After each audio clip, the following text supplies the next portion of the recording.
Do you feel like you are overeating at every meal and you wish you could gain some kind of control over your eating habits? Well, I have 5 steps that you can take to stop overeating. Everything that I'm going to teach you in this video, you can start using immediately, and you will see a change not only in how you view food, but also you will see a change in movement on the scale. So watch till the end because you want to get all 5 of these steps and start using them immediately. All right, let's get to it. Number 1, you need to stop restricting the food that you're eating and allow yourself to eat foods that you love. Now, you may be thinking, well, wait a minute. If I eat everything that I love, I'm going to weigh 300 pounds. Why would I do that? Here's the thing. This is not about the food that you're eating. It is about how your brain works. When you tell yourself that you can't have a certain type of food, that just heightens the desire that is created within your brain, because that's where desire is created. It's not created by the food itself. It is created by what you think of the food and what you tell yourself about the food. So your desire for food is heightened when you restrict yourself. When you allow yourself to have anything that you want, your brain relaxes and it gets away from scarcity mode, and it starts to realize that it's always going to be taken care of and that it doesn't need to panic. So it doesn't do you any good to restrict yourself because it only increases your cravings and your desire for those foods. Here is a perfect example. You are out with a friend and you're having coffee with your friend, and she says, "Here, I got this cinnamon roll. Have a bite." You want nothing more than to eat like the entire cinnamon roll, but you say no.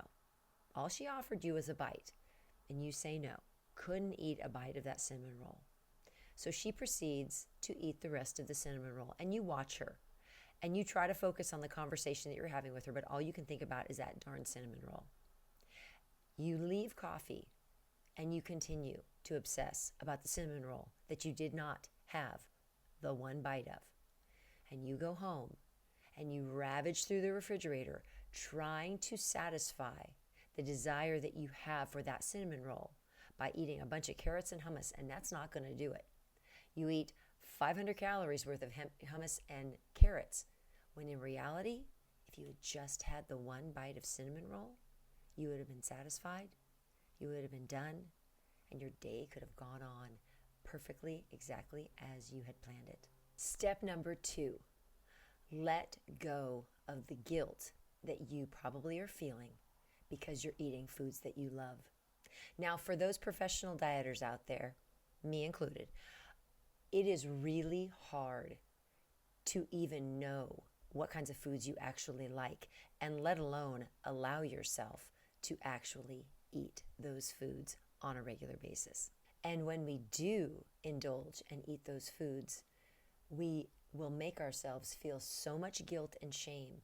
And the reason we do that is because in our minds, we think if we lay enough guilt and we shame ourselves and make ourselves feel so bad, the next time we are tempted to eat any of those foods, we'll remember how bad it feels, and then we'll decide that we're not going to do it. Well, that's a great theory, but that is not how the brain works. Your brain instead focuses on the bad feelings that you have about yourself, because it's never about the food that you're eating. It's about you as a person. When we guilt and shame ourselves, we personalize it. We make it about who we are at our core. And that is so wrong and so not what it's about.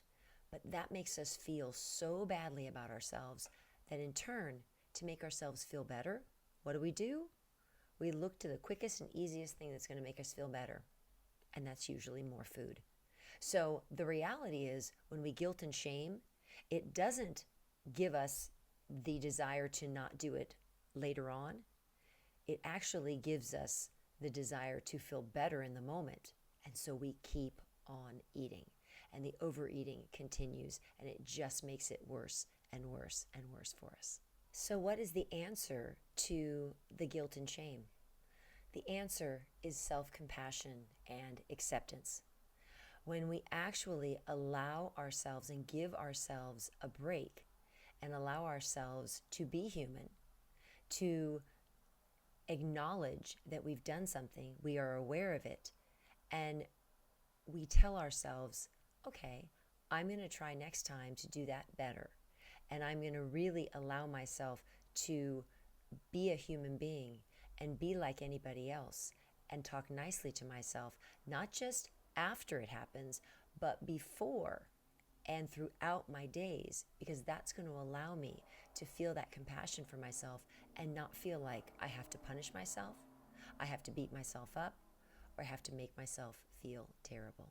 Self-compassion and awareness allows you to be able to keep yourself accountable for the decisions that you make. It's not about making excuses.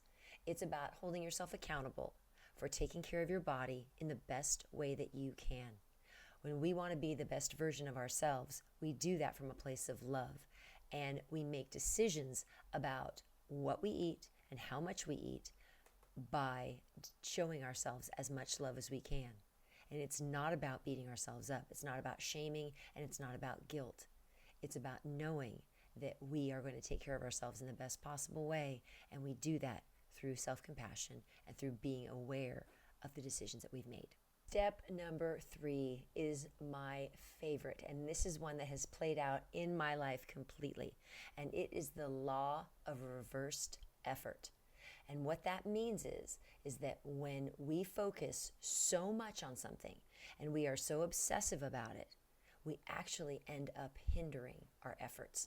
So an example of that would be when we try to go to sleep. If you try so hard and are so focused on trying to go to sleep, you actually slow down the process and you make it more difficult for your body to relax, for your brain to relax, and for the natural effects of sleepiness to come over your body and for you to actually go to sleep. That is why counting sheep is something that they suggest that you do when you can't sleep, because it's so removed from trying to go to sleep. You're trying to do the exact opposite of that.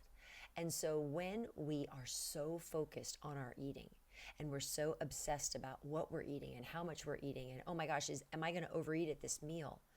We actually are sabotaging ourselves by setting ourselves up for getting so stressed out that we end up hindering what we actually want to achieve. When we focus so much and are obsessive about what we're eating and how much we're eating and what the scale says, we actually are slowing down our progress. So sometimes we need to just relax and decide, what's going to make me happy right now? What in my life, what can I focus on in my life that's going to bring me joy, that's going to give me something to direct my mind towards, and it's not going to be obsessing about food. Perfect example for me was when I decided to leave 2 jobs that I was working. I also ran my own business, but I was working for other people at the time, and I wasn't solely focused on my own business. When I left those 2 jobs and I turned all my attention onto my business, and I started really, I love what I do when it comes to setting up, membership programs or online courses. I love that. Doing coaching, I love all of that. And I love the tech that goes along with it. I love setting up programs, all of those things. When I started really focusing on doing that, I could work for hours and never think about food. My progress in my recovery from overeating and emotional eating exponentially sped up because I was giving myself so much joy and so much in just happiness in my life, because I was creating this business that was going to be something that was going to be solely mine, that I created on my own, and it brought me so much joy. And so you have to think about, if you feel like all you think about is food, all you think about is overeating, all you think about is your emotional eating, that actually could have the opposite effect that you want. So what brings you joy? What are you not focusing on? Do you want to take a course? Do you want to develop a new skill? Something that's going to make you feel really good and accomplished? Go for those things. Bring those things into your life and give yourself a break from focusing so much on your food and losing weight and getting to where you want to be. And I think you'll be pleasantly surprised at what naturally happens when you give your brain something other than food to focus on that brings you joy in your life. Step number 4 was the game changer for me. It was what changed everything about my emotional eating, about my obsession with my weight, everything. So it's 3 statements that you need to start making on a regular basis, but you especially need to tell yourself while you are eating. The first statement is, food isn't going anywhere. Number 2, I can have it anytime I want. And number 3, I don't have to eat it all right now. I can eat it tomorrow or the next day or the next day. It's always available to me. So what is it about these 3 statements that is so significant and changes how your brain responds to the food talk that is going on inside your brain? Well, what it is that when you get to the point where you are deciding, do I want to continue to eat? Usually the answer is a yes or no. Yes, I want to continue to eat, or no, I don't want to continue to eat. Your brain is going to rebel against that no answer. When you say no, your brain's like, really? You think so? I'm going to show you I'm going to do it anyway. What you really want to do is you want to take it away from being an yes or no answer. And it now becomes a, do I want to eat this food now, or do I want to eat it later? Now it's a different response for your brain, and your brain doesn't have to get defensive. It doesn't have to go into scarcity mode of, oh no, it's being taken away from me. I better eat it all now. That is what we're trying to avoid. We're trying to avoid the diet mentality of it's all or nothing, or the Last Supper mentality of I better eat it now because tomorrow I'm going to start over, or that straight up scarcity mindset of I'm being kept away, I'm being kept from food that I want to have and I don't like it. And I'm going to come out and I'm going to be desperate and I'm going to do whatever I can to eat as much as I possibly can. That's not going to serve you. And so moving away from that mindset and from those thought processes is what absolutely changes everything. When I realized this, it 100% changed everything for me, because I was a person who ate all the way up until I went to bed. Bedtime was the only thing that stopped me from eating. And I would wake up every morning and I would feel so sick, but I would decide I'm going to eat as much as I can, and then tomorrow I'll start over again and I won't eat all day. And then we started the process over when I got home from school. Now, when I realized what I was able to say, now I just remind myself, you can have this anytime. You don't have to eat it all now. It's always here for you. And if you run out, you just go to the store and you get more, because you're an adult and you don't have to worry about that. So those thoughts and those beliefs that you give yourself, that there is an abundance of food and it's always available to you, calms your brain down and allows you to stop eating and not feel that pang of desperation, restriction, and deprivation. And finally, number 5. Number 5 is one you hear all the time. You've probably heard it ever since you first started trying to lose weight. And that is stay hydrated. Drink water. But why? Why is that important when it comes to overeating?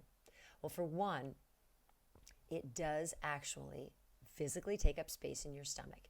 It also allows the digestive process to start, because you have water, you have a fluid that will start to break down the food that you've eaten, along with the stomach acid that you have. It will start to break it down and you will actually start the digestive process. That is so much healthier for you than to let food sit in your stomach and slowly move through your digestive process.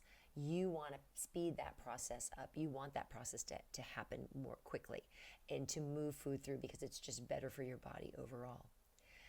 The other thing is your brain oftentimes gets confused between what hunger feels like and what thirst is. And it doesn't mean that just because you're hungry, you drink a bunch of water and you're like, oh, this totally satisfies me.